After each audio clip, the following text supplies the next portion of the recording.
ഒരു പാവപ്പെട്ട മനുഷ്യൻ ഒരു ചതുപ്പ് സ്ഥലത്തൂടെ ചളി പ്രദേശത്തൂടെ ഇങ്ങനെ നടന്നു പോയിരുന്നു.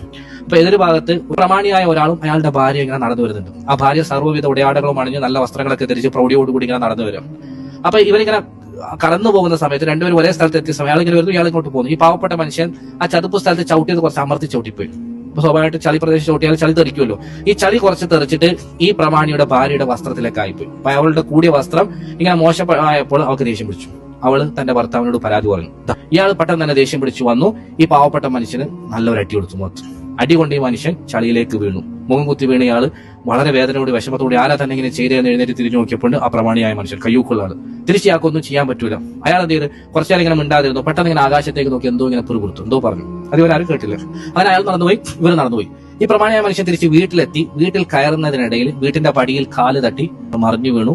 മർമ്മത്തിൽ തന്നെ പോയി തറച്ചു. അയാളപ്പം തന്നെ മരിക്കുകയും ചെയ്തു. ഈ ഭാര്യ വല്ലാതെ ബേജാറായി. ആ ഭാര്യക്ക് ഭയങ്കര ദേഷ്യം വന്നു. ഭാര്യ നേരെ ഇസ്ലാമിക കോടതിയിലേക്ക് പോയി. എന്നിട്ട് പറഞ്ഞു, എന്റെ ഭർത്താവിനെ ഇന്നയാള് മാരണം ചെയ്ത് സിഹർ ചെയ്ത് കൊന്നിട്ടുണ്ട്. കാരണം എന്റെ ഭർത്താവ് അയാളെ അടിച്ചപ്പോ, സിഹർ ചെയ്യാന്നുള്ള വൻ പാപാണല്ലോ, എന്റെ ഭർത്താവ് അയാളെ അടിച്ചപ്പോ അയാൾ ആകാശം നോക്കി എന്തൊക്കെയോ പിറുപിറുത്ത്. അത് സിഹറുമായി ബന്ധപ്പെട്ട എന്തൊക്കെയോ വാചകളും മന്ത്രങ്ങളും അയാൾ ഉച്ചരിച്ചാണ്. അല്ലെങ്കിൽ എന്റെ ഭർത്താവ് അങ്ങനെ പെട്ടെന്ന് പടി തട്ടിയിട്ട് വീഴേണ്ട ആളോ പെട്ടെന്ന് മരിക്കേണ്ട ആളോ അല്ല, നല്ല ആരോഗ്യവാനാണ്. അപ്പൊ എന്റെ ഭർത്താവിനെ ഇങ്ങനെ സിഹർ എന്ന വൻപാപം ചെയ്ത് കൊന്ന ഇയാൾക്കെതിരെ നിങ്ങൾ നടപടി സ്വീകരിക്കണമെന്ന് കാളിക്ക് പരാതി കൊടുത്തു. കാളി ആ പാവപ്പെട്ട മനുഷ്യനെ വിളിച്ചു. പക്ഷെ എന്താ ചെയ്തത്? എന്താ നീ ആകാശത്ത് നോക്കി പറഞ്ഞത്? സിഹറിന്റെ എന്തെങ്കിലും വാക്കുകൾ ഉത്തരിച്ചു? നീ എന്ത് മന്ത്രം പറഞ്ഞു? ഇങ്ങനെ ഒരു പരാതി നിനക്കെതിരെ വന്നിട്ടുണ്ടല്ലോ. അയാൾ പറഞ്ഞു, ഞാൻ ചളിയിൽ നിന്ന് എഴുന്നേറ്റ് തിരിച്ചിങ്ങനെ നോക്കിയപ്പോൾ എനിക്ക് ഒരിക്കലും പ്രതികാരം സ്വീകരിക്കാൻ പറ്റൂല എന്ന് മനസ്സിലായി.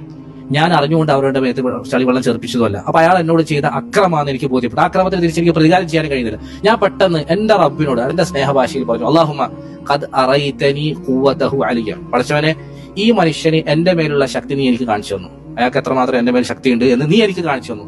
ഫഅരിനി ഖുവതക അലൈഹി, ഇനി അവന്റെ മേലുള്ള നിന്റെ ശക്തിയെ നീ എനിക്ക് കാണിച്ചു തന്നെ നീ അള്ളാഹുവോട് പറഞ്ഞു. ഇത്രയും ഞാൻ പറ്റുള്ളൂ. ഈ മനുഷ്യനെ എന്റെ മേലുള്ള ശക്തിയെ നീ എനിക്ക് കാണിച്ചു തന്നു, അടി കൊണ്ടു, എനിക്ക് മനസ്സിലായി ഇവർക്ക് എത്രമാത്രം ശക്തിയുണ്ട്. ഇനി നിനക്ക് അവന്റെ മേലെ എത്ര ശക്തിയുണ്ട് അതുകൂടി നീ എനിക്ക് കാണിച്ചു തരണേ എന്ന് ഞാൻ പ്രാർത്ഥിച്ചു പറഞ്ഞു.